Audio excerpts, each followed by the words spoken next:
Welcome to CoreLogic's housing market update for August 2022. Australian dwelling values fell by 1.3% last month, marking the third month in a row where our national home value index has fallen. The most recent 3-month period coincides with 3 months of interest rate hikes, providing the first opportunity since 2010 to observe the impact of higher interest rates on housing market conditions. Nationally, values are down by 2% since their April peak. However, the downwards trend comes after national dwelling values surged by 28.6% through the pandemic growth phase. 5 of the 8 capital cities recorded a month-on-month decline in July, led by Sydney and Melbourne. Brisbane also fell for the first time since August 2020, while Canberra and Hobart were also down over the month. Although Perth, Adelaide and Darwin remained in positive growth territory through July, each of these markets have recorded a slowdown in the pace of capital gains since the first interest rate hike in May. Although the rate of growth in housing values was slowing well before interest rates started to rise, it's abundantly clear that markets have weakened quite sharply since the first rate hike back on May 5th. At a national level, the rate of decline is comparable with the onset of the global financial crisis in 2008, as well as the sharp downswing of the early 1980s. In Sydney, where the downturn has been particularly sharp, we're seeing the sharpest fall in housing values since almost 40 years.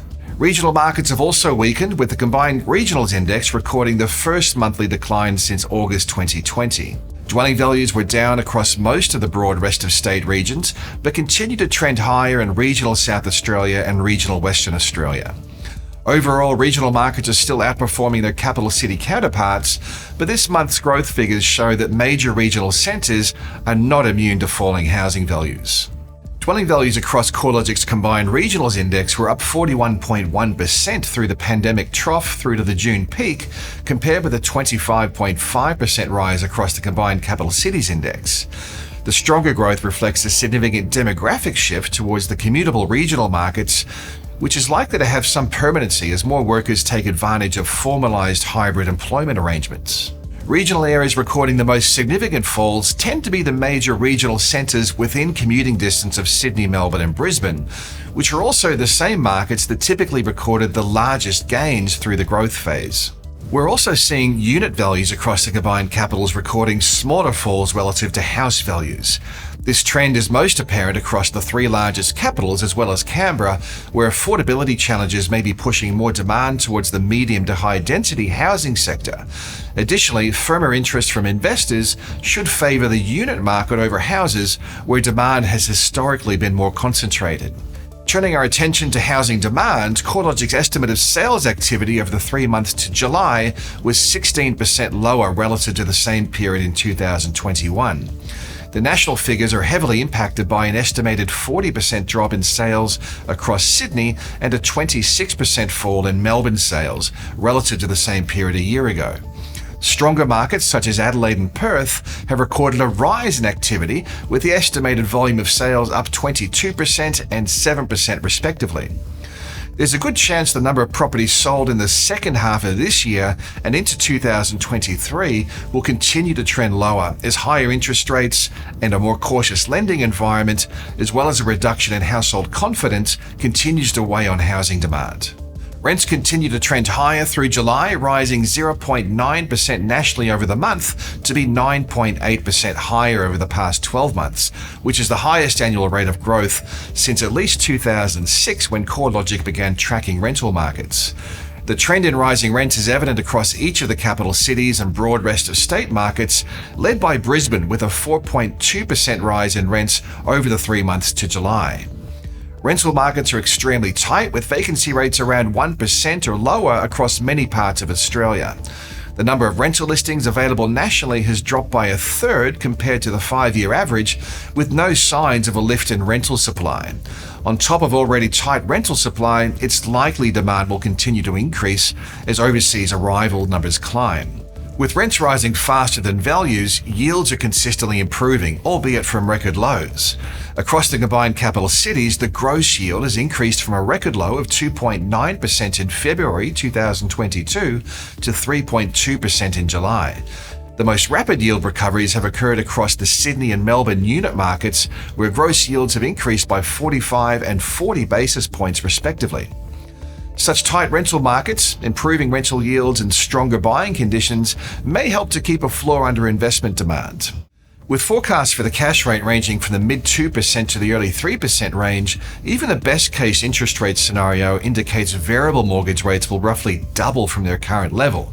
For a household with a $750,000 mortgage, a cash rate of 2.5% implies a variable mortgage rate for a new buyer of around 4.8%, adding approximately $1,010 per month to mortgage repayments relative to the record low rate setting prior to May 5th. A cash rate of 3.5% would add approximately $1,480 per month to the cost of a $750,000 mortgage.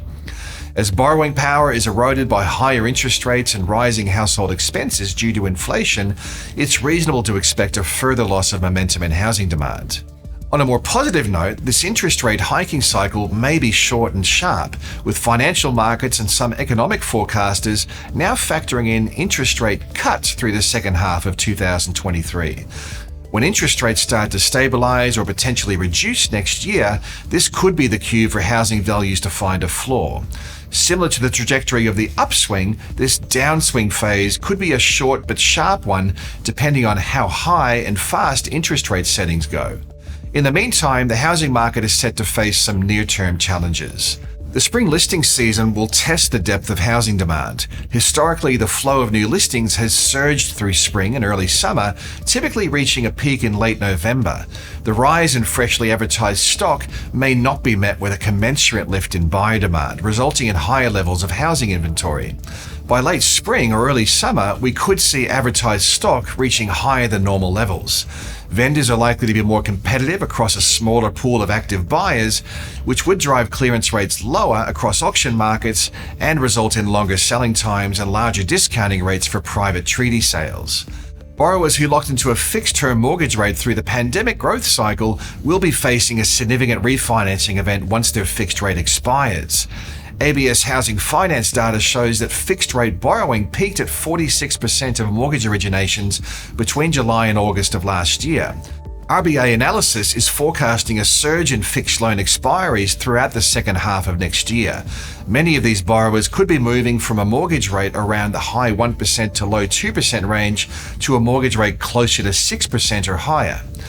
The risk of a rise in distressed property sales due to debt servicing challenges is at least partially offset by extremely tight labour markets and high repayment buffers in the form of savings and offset accounts accumulated over the COVID period.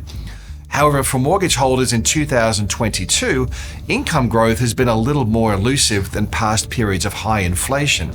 Income growth will be an important factor in how well the housing market performs amid rate hikes.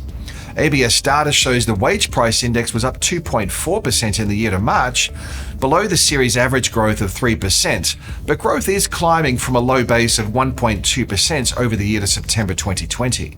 Overall, the trajectory of home values will be inversely correlated with the path interest rates take. With the RBA expecting inflation to peak towards the end of this year, we could see interest rates leveling out through the first half of 2023. If that is the case, it will probably be the cue for housing values to find a floor as well. While housing values are set to fall further over the remainder of the year and into 2023, the silver lining will be seen in improvements in the housing accessibility. Lower housing prices will help to boost home ownership in the long run and support an improvement in overall housing affordability. I think it's going to be an interesting second half of the year. If you'd like to keep up to date with our housing market research in more detail, make sure you visit the research pages at CoreLogic.com.au.